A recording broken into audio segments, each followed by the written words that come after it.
How did communities resist the Civil Rights Act of 1964?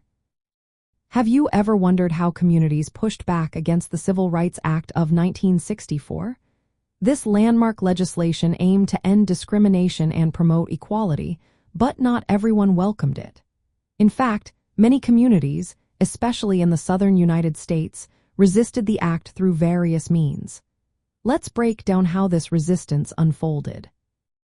At the political level, a group of Southern politicians known as the Southern Bloc took a strong stand against the act. They used tactics like filibusters to delay or block its passage.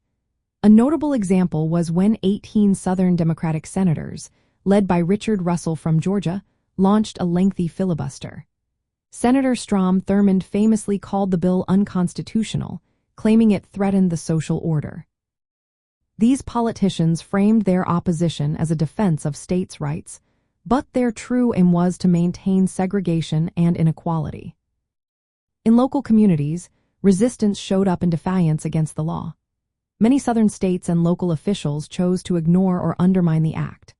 For instance, even though the act aimed to protect African American voting rights, states continued to use tactics like literacy tests and poll taxes to suppress black voter registration.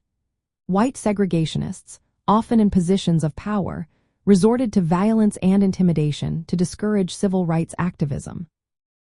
One of the most infamous examples of violent resistance occurred during the Selma to Montgomery marches in 1965.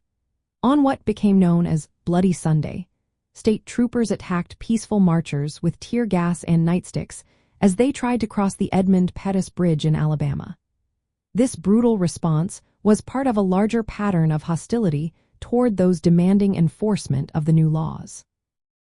Resistance also took on a cultural aspect, with many white communities expressing their opposition to integration in schools and public facilities.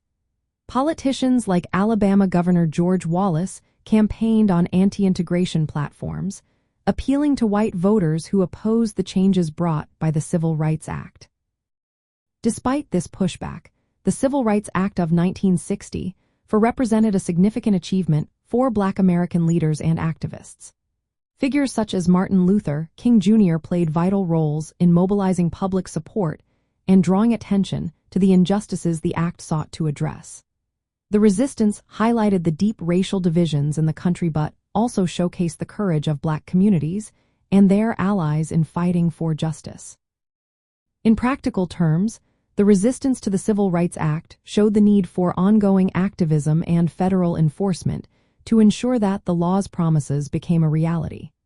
It also set the stage for future legislation, like the Voting Rights Act of 1965, aimed at overcoming voter suppression tactics that persisted despite the 1964 Act.